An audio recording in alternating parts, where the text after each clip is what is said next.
Phone's about to die, but this is one section of the fence we did get completed. Standing straight up, which we're happy with. Concrete all the way down. We did another section up on the hill there, but again, my phone's about to die. Nice straight posts. That's how we do it.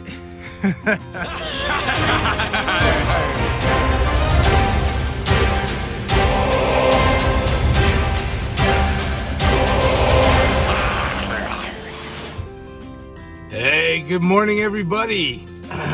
It's early.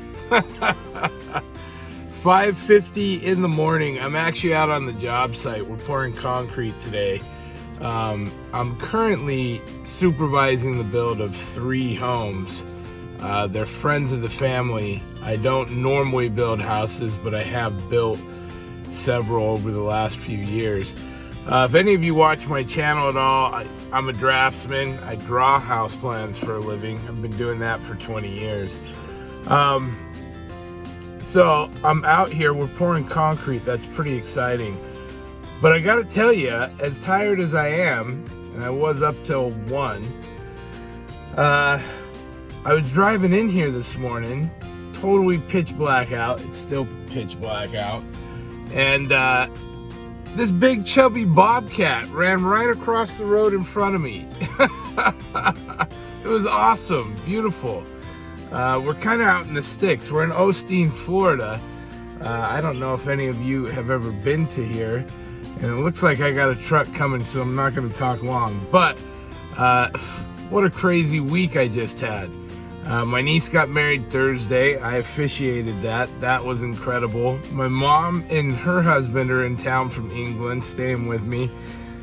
Friday we jumped in the car, shot up to Georgia, stayed with my son 2 nights, Friday night, Saturday night, back down here Sunday. About a 6.5 hour trip just south of Atlanta. And anyway, now I've got a busy week ahead and headlights shining in my face. I want to talk coins because I actually have some stuff to talk about. So I'm coming back, don't go anywhere.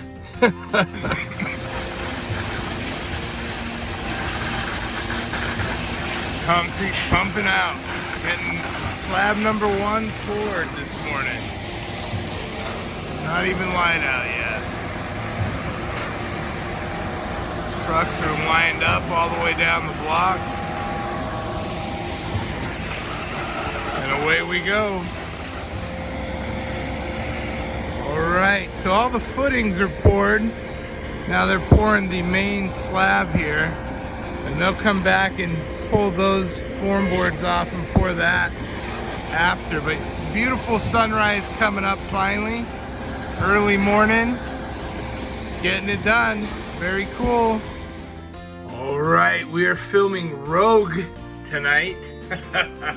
What a long day. Out pouring concrete today. I'm on a rolly chair that keeps rolling away. So I had to return my tux today. Let me start with this. I went back. We had such a crazy response. Everybody was nuts about the $4 over spot on the Eagles. And that was right by the tuck shop that I went to. So I returned the tux. I'm like, I'm going to go try and buy some of those Eagles just to see what condition we're really looking at. And I went in there and he had no generic silver, no Eagles, no gold. He did have a few peace dollars that were raw, but they were nicer ones, so none cheap, nothing coal style. And then he really only had junk silver, 90%. And so I wanted to build a rapport with this guy. You know, I've been in there twice now, and so I picked up a roll, $5 worth of mercury dimes. Look at the condition of these dimes. They're fantastic. Really nice shape. 18 times face, so I paid $90 for the roll. You know, for me, I was looking at it as, and you're like, Pirate, you just got rid of a bunch of Constitutional. I did. I sold most of that off for 21 times face, and I did good with that. Now this here, I actually end up being at 18 times face, and my thought was I'm gonna do the Wednesday market. Mercury dimes are desirable, and I just figured at 18 times face I could sell it at 20 times face, make 10 bucks off of them. Now I did search the dates. There are a few that you can look for, and these were all common dates, so there was some variety in there, but not a lot. I mean, it's probably 8 different years, but they were all, you could see full dates. They had good, good everything really. So I was really pleased with them and happy to build a relationship. So I'll buy a few things from him if I'm in the area. He's downtown, so I don't go down there a whole bunch, but again, I just wanted to get it flowing. Now let me show you what I've been working on. So I've been picking up barber halves. I think barber halves are a coin that I can exploit a little bit. Even in 4 or 6 condition, a lot of them are 50, 60 bucks.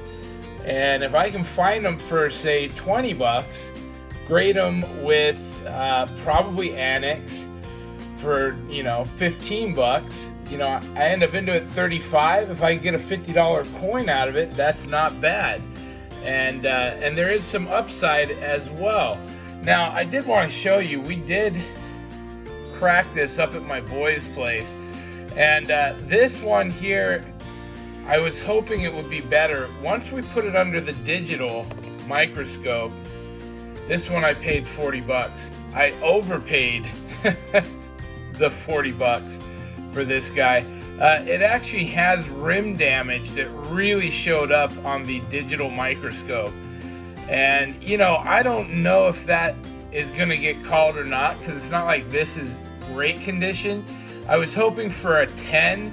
I think it really is probably an 8 in best case scenario, and again, that's if it gets past that rim damage that we could really see on the electron or the digital microscope.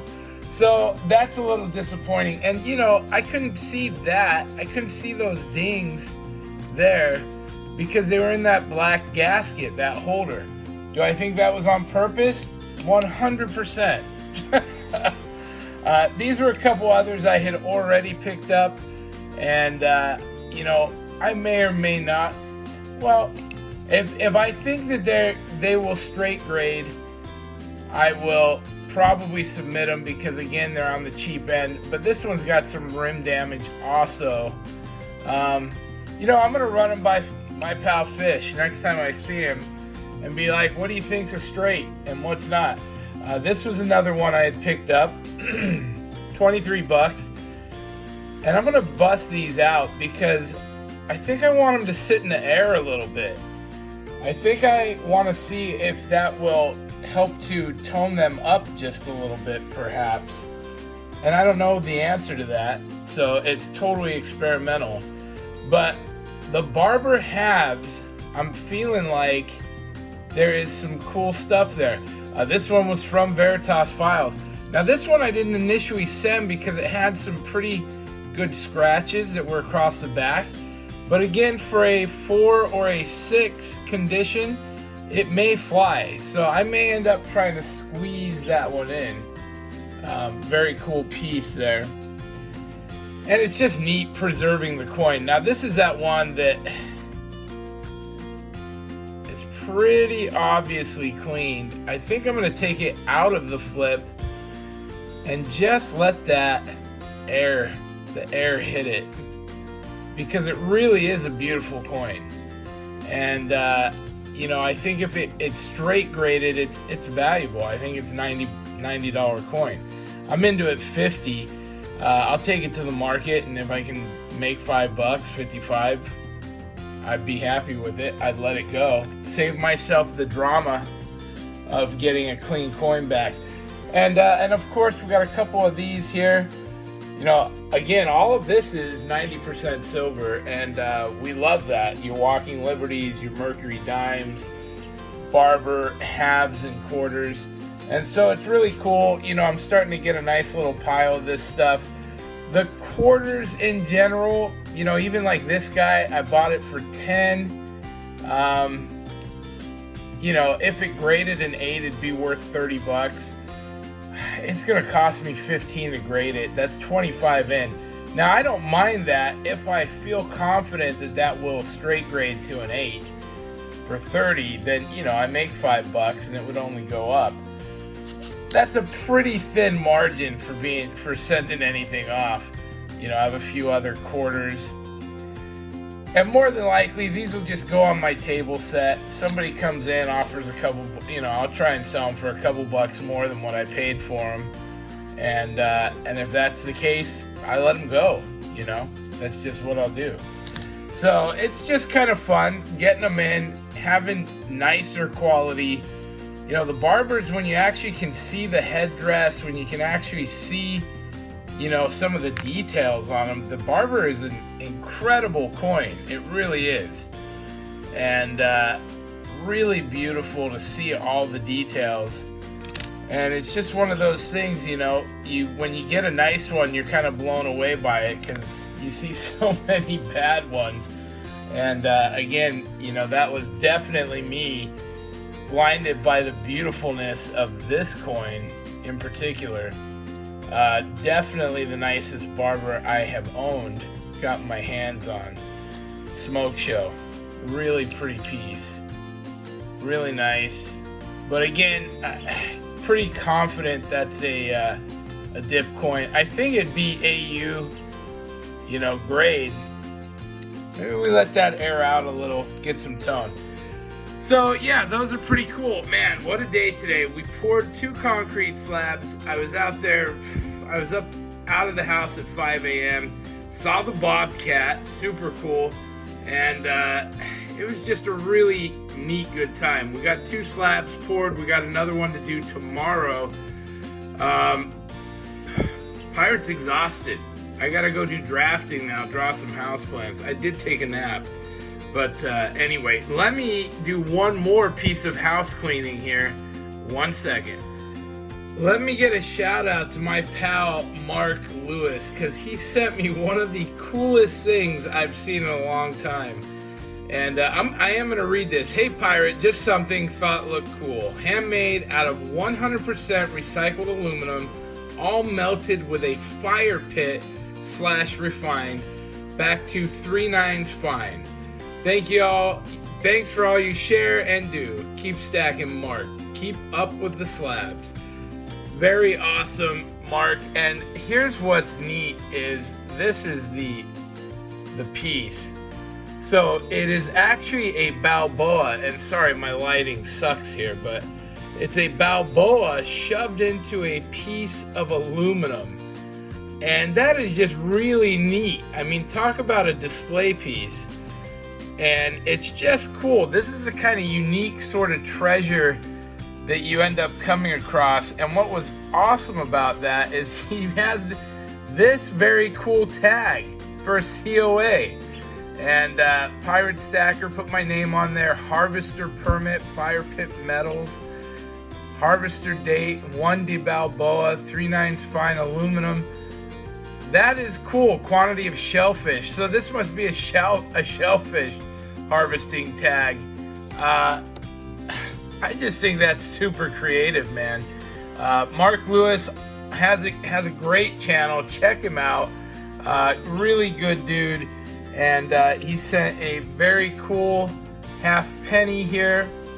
English 1942. You know, pirates, we love anything with a ship on it.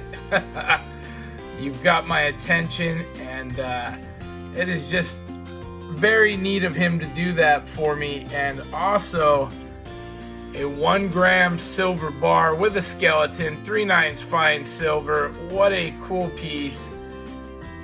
So a big shout out and thank you to Mark Lewis. Sorry this was such a long time coming. I definitely am sending something back your way, Mark. Very cool. Again, thank you so much for that. Hey, thank you all for watching. I hope you had a good time today. I am going to leave you with some more scenes from the concrete pour. So if you want to watch, you can check them out. Thank you everybody for watching. Please like and subscribe. We'll see you all next time. Pirate out. Arg. After a whole lot of concrete, this pad is almost done. We're gonna go do another one on the other side, and then we're pouring a third pad tomorrow. 3 builds on 70 acres out here. Pretty cool deal. All right, first one down, next one to go. We're headed to the other project, 1050, and this will set up. We'll pull forms later today. On to the next one. All right, back to pad 1. They're still working it, but already popping forms off. And it looks real nice. This over here is the garage door. Curve that comes up. Very cool.